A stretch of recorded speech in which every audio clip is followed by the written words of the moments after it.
Number 20. Are you feeling it now, Mr. Krabs? Midlife crustacean. You guys ain't cool. You're lame. Lame? There comes a time in a crab's life when he starts to feel old. That's what happens to Mr. Krabs in the Midlife Crustacean episode. But when youngsters Spongebob and Patrick enthusiastically discuss an imminent night on the town, Krabs wants in. But sure, I'll go. I don't know, SpongeBob. He might cramp our style. Stop! They're not going clubbing or anything like that though. After their first stop at a laundromat, yes, laundromat, SpongeBob ensures his boss it'll only get better on their night of debauchery. What ironically follows includes picking up trash, getting their teeth examined at the dentist, a reading session at the library, and more. Time and time again, SpongeBob hilariously asks, Are you feeling it now, Mr. Krabs? I'm feeling a warm spot. Sorry. and you've gotta love him for checking if Krabs is enjoying these far from invigorating activities. Are you feeling it now, Mr. Krabs? Are you feeling it? I'm feeling it, SpongeBob. Patrick, that's not a ride. Number 19. I need it. Tea at the Tree Dome.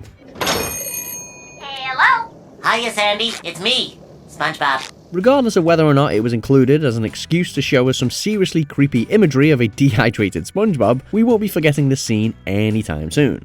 You okay? Yes, I'm okay. While having tea with sandy cheeks, SpongeBob fails to grasp the fact that sea sponges don't do so well without water. He becomes increasingly withered, but stubbornly refuses to admit the simple and obvious fact that for him, access to H2O isn't optional. It's a necessity. Thankfully, he finally breaks, shouting out these immortal words. I don't need it. I don't need it. I don't need it. I need it. Number 18. Have you finished those errands? Squid's day off. Have you finished those errands? Have you finished those errands? Have you finished those errands? Ah, poor Squidward. All he wants is a day off. While Mr. Krabs is at the hospital, Squidward sees an opportunity and leaves SpongeBob in charge while he quote-unquote runs errands. Unfortunately, he finds himself plagued by paranoid thoughts of what SpongeBob might do in his absence. Falling ever deeper into madness, he dreams up increasingly ludicrous scenarios, making it impossible for him to relax. Could you give me change for a quarter? No problem. Here you go. Thanks.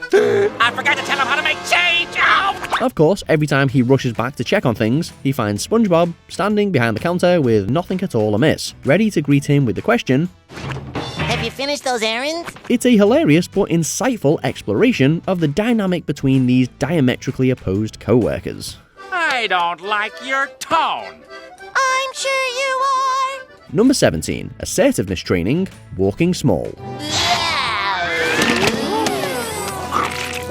Oh, Plankton, will any of your plans ever work out? In an effort to use SpongeBob as a pawn in his own nefarious schemes, Plankton tries to teach him to be more assertive, going so far as to set up a confrontation with the guy who took SpongeBob's ice cream. Of course, being the lovable goofball that he is, SpongeBob totally misses the point and turns what was supposed to be a violent warning into something wholesome and generous. That's my ice cream cone. Great. Now let him have it. You can have it. Say thanks.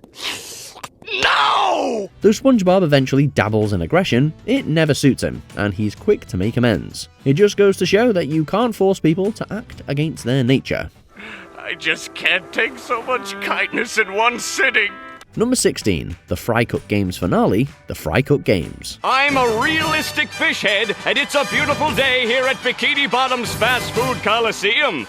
Normally the best of friends, SpongeBob and Patrick meet as foes in this episode. Representing the Krusty Krab and the Chum Bucket respectively, the two go head-to-head in the final round of the Fry Cook Games. Win this one because I told you to. Because you told me to! It's a showdown of epic proportions, with some rather bizarre wrestling moves. Trading increasingly odd blows, it looks like an even matchup, until it's revealed that they're wearing pink and yellow underwear, which instantly resolves the conflict. Yellow. Pink? You do care. Well, you don't see that on WWE. Deeply funny, weird in that special SpongeBob way, and undeniably heartwarming, this bout is a true SquarePants classic. Let's go home. Number 15. Sandy's own slice of Texas, Texas. What's so great about dumb old Texas? What did you say? After Sandy Cheeks expresses how much she misses her Texas home through an iconic ballad, SpongeBob, Patrick, and others are brought to tears. Do you think she knows the Muffin Man song? Sandy's homesickness is so real that she almost leaves Bikini Bottom, but our Sponge and Starfish aren't having any of it. Patrick infuriates her when he starts talking trash about Texas, and SpongeBob joins in. I'm Texas too! Howdy, y'all. Get a dog, little Longy! Get a dog! Howdy, y'all. Get a dog, little Longy! So an enraged Sandy chases after them for bad-mouthing her home state. But when they reach the Krusty Krab, she realises the guys threw what was supposed to be a Texas-themed party to convince her to stay. This tearjerker of an episode culminates in Sandy ultimately remaining in her new home, and stressing the importance of being surrounded by those who care about you. Home is where you're surrounded by other critters that care about you. Number 14. Future SB129. I'll be out of here in no time. 2,000 years later. Who knows what the future may hold? Well, Squidward gets a glimpse. After he gets stuck in a freezer for 2 millennia, a descendant of SpongeBob finds and defrosts him. SpongeBob? No! I am Spongetron. Evidently shook, Squidward notices that essentially everything in this future time period is made of chrome. Things get even weirder when clones of SpongeBob descendants appear. Squidward then lies on the ground in bewilderment and creepily says,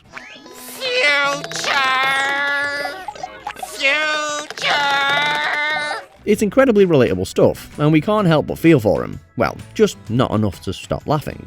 And that's not all. With a time machine at his disposal, he then goes back in time. It's also wonderfully bizarre that Squidward eventually longs to return home, and is even briefly happy to see his neighbours. You don't know how happy I am to see you guys. Does this mean you want to go jellyfishing? No! Number 13. The Ugly Barnacle, Something Smells. I hope my horrible ugliness won't be a distraction to you. Not at all, boy! Patrick Star isn't going to win any prizes for his storytelling abilities. That's never more apparent than in Something Smells. After SpongeBob's foul breath repels his fellow Bikini Bottom citizens, and his best friend suggests he might be ugly, his self-esteem takes a major hit. Better try the reflection test.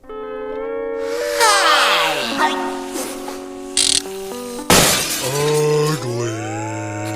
While down in the dirt in his home library, Patrick comes over and attempts to cheer the sponge up. He tells an extremely succinct and dark story about an ugly barnacle. What helps make this moment comical is the expression on the starfish's face, his tone of voice, and the way he says "the end" after so few words. Once there was an ugly barnacle. He was so ugly that everyone died. The end. Clearly the story doesn't cheer up his buddy, as SpongeBob starts crying immediately afterwards. How long have I been ugly, Patrick? As long as I can remember. Number 12. Not My Wallet, Mermaid Man and Barnacle Boy 3. No need to be alarmed, SpongeBob. Your teachings have transformed me. In fairness to Man Ray, Patrick Star could drive anyone to the brink. In a bid to convince the duo that he'd turn over a new leaf, the supervillain engages Patrick and SpongeBob to teach him to be good. You mean, if I was good, then you'd let me go? Yeah, sure, why not? Then, in that case, I am good. Really? Yes, really. Really? But the impenetrable brick wall that is Patrick's obliviousness proves too much for him in the very first lesson, returning a wallet. Patrick genuinely forgets that the wallet is his, and refuses to take it back. This is your ID. Yep. I found this ID in this wallet. And if that's the case, this must be your wallet. That makes sense to me. Then take it. It's not my wallet. It's an absurdly funny exchange, but an understandably infuriating one for Man Ray, who's pushed to the edge. Patrick Star may be impossibly dim-witted, but we wouldn't have him any other way. Yeah, you butterfingered pink thing! What's in that box anyhow? My wallets. Ah! Number 11. The essay, Procrastination. Though he may live in a pineapple under the sea, SpongeBob faces many of the same challenges we do, like homework we just don't want to deal with. I am about to write the greatest essay of all time. Procrastination sets in, and we do our best to put it off as long as possible. Well, SpongeBob takes it to a whole other level in this wacky episode, when his inability to write a short piece of what not to do at a stoplight leads him on a whole series of misadventures.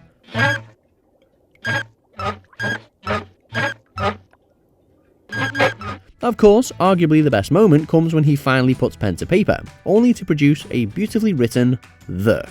Done. Now let's see how it looks so far. Number 10, the Campfire Song Song, the camping episode. This is the weekend SpongeBob and Patrick go camping. Make way for one of the most memorable songs in the history of SpongeBob SquarePants. Squidward reluctantly joins his neighbour on their camping trip, which happens to be right outside their homes. After enjoying some marshmallows, SpongeBob takes out the ukulele and starts performing. Squidward's mundane expression juxtaposed with Patrick's joyful swaying is just too good. The Campfire Song Song itself starts off relatively slow, but soon picks up pace in hysterical fashion. C-A-M-B-F-I-R-E-S-O-N-G song. C-A-M-B-F-I-R-E-S-O-N-G song. And if you don't... Hilariously, Patrick tries to join in, but noticeably struggles to keep up. The ending is humorous as well, as SpongeBob aggressively slams his ukulele, Patrick slams the drums, and SpongeBob screams. Oh, yeah! He even claims that the tune was relaxing afterwards. We're not sure about that, but it's catchy. It'll help if you just sing along. Number 9, Dirty Dan and Pinhead Larry, Survival of the Idiots. I'm so cold that I can use my nose drippings as a pair of chopsticks. While Sandy is in hibernation, SpongeBob and Patrick ignore her directions to not enter her home. They pleasantly discover that her dome is filled with snow. Given the pair's playful nature and the fact that this is seemingly their first time seeing snow, they of course have some fun with it.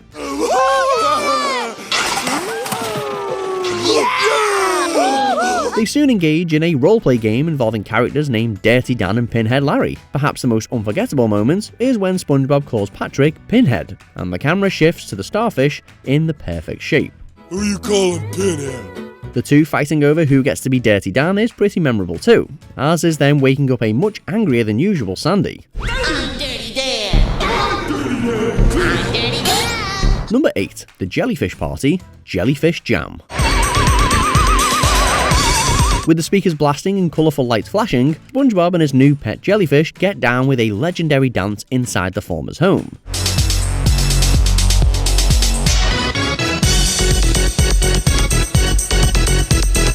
This scene is so lit that the whole pineapple vibrates along, and even Squidward's house starts to shake. As the techno-rave music blares out of the speakers, SpongeBob breaks out his whole bag of dance moves in sync with the jellyfish, including the raise the roof and the wave. What makes this scene even more iconic is the fact that earlier, Squidward calls the jellyfish a wild animal, questioning how SpongeBob could have fun with it. Sure, things end up going awry, but nobody can say this is boring.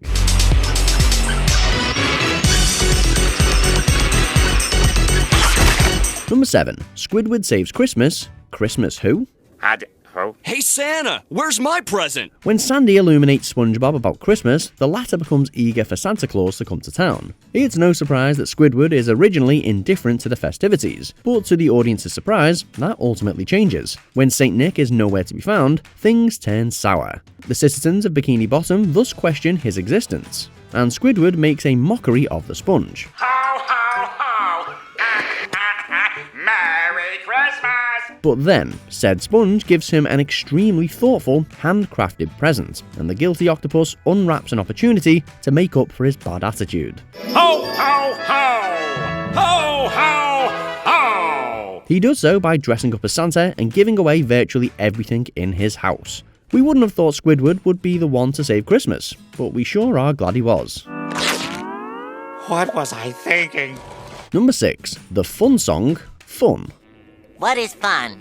Arguably the most catchy tune in the history of SpongeBob SquarePants comes when Plankton asks the titular character what fun means. SpongeBob cleverly answers in a way that is destined to stick in the viewer's head. Evidently, it takes Plankton a while to realise what fun truly is, at first singing a maniacally hostile verse. F is for fire that burns down the whole town. Use for uranium bombs. SpongeBob does his best to re-angle the little guy's approach to the concept. The antagonist is at first unimpressed, but when our fry cook forcefully helps him dance, he gets on board with the positive vibes and sings along. F is for friends who do stuff together. U is for you and me. Try it! N is for anywhere and anytime and all. Down here in the deep blue sea. Sure, Plankton doesn't truly change in the end, but the fun song is epic, positively enlightening and enlivening us no matter how cranky we feel.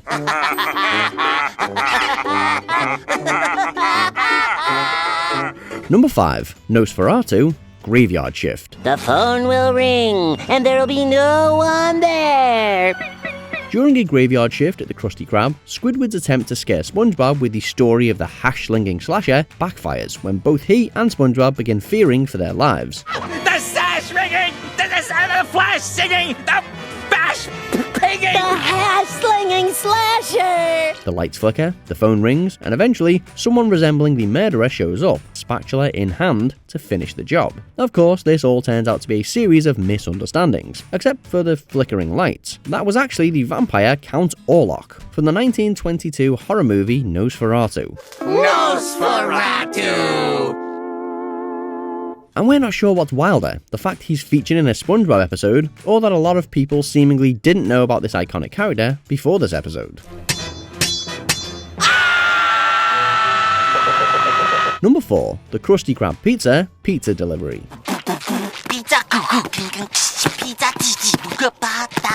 The Krusty Krab is mainly known for their delicious Krabby Patties, but when a customer calls and orders a pizza, the crew makes it happen. We follow SpongeBob and Squidward on their delivery adventure, and right off the bat, something less than ideal happens, as they run out of gas. So, they complete their journey on foot. As they march on, SpongeBob chants an incredibly infectious tune that unsurprisingly irritates Squidward. Ow, ow. The Krusty Krab pizza is the pizza for you and me. Along the way, SpongeBob demonstrates his dedication to delivering the Krusty Krab pizza no matter what. The cherry on top, though, is when Squidward lets the irate customer have it after SpongeBob gets chewed out. Another one? Look, I told your little friend I ain't paying for that! Well, this one's on the... It's unforgettable stuff. Now let's sing it. All together now. Krusty Krab, yeah, pizza! Number 3. Chocolate. Chocolate with nuts. If you could have anything in the world right now, what would it be? More time for thinking. SpongeBob and Patrick try their hands at being entrepreneurs for a day and attempt to earn money by selling chocolate bars door to door. What?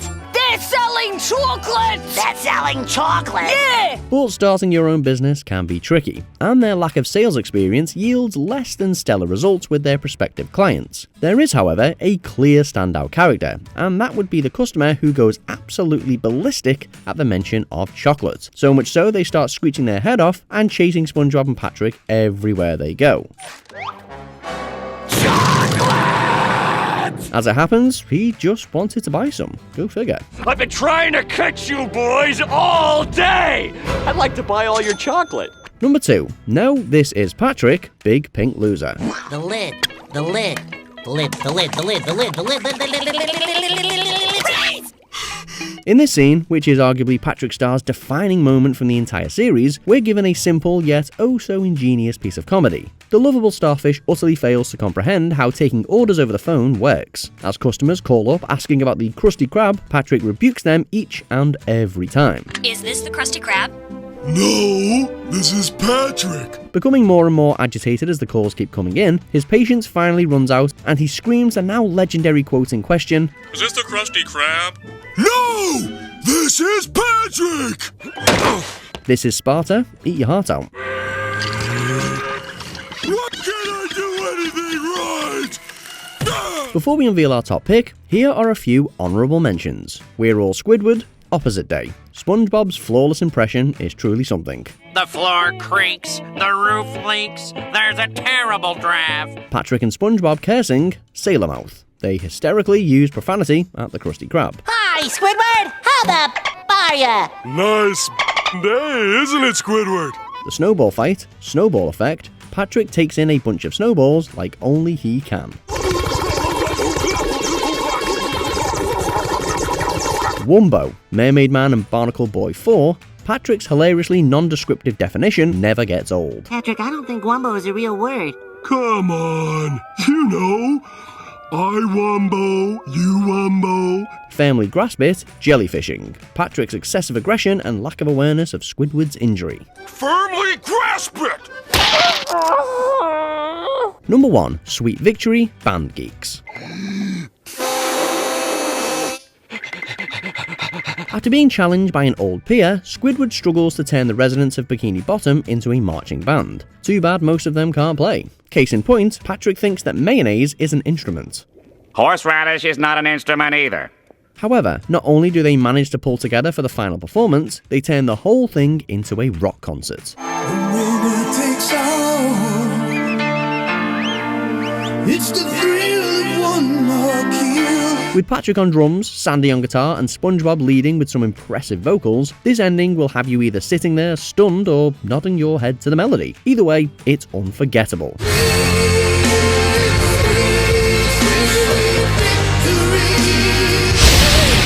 So, which SpongeBob moment left a lasting impression on you? Let us know in the comments. Did you hear something, Patrick? Nope.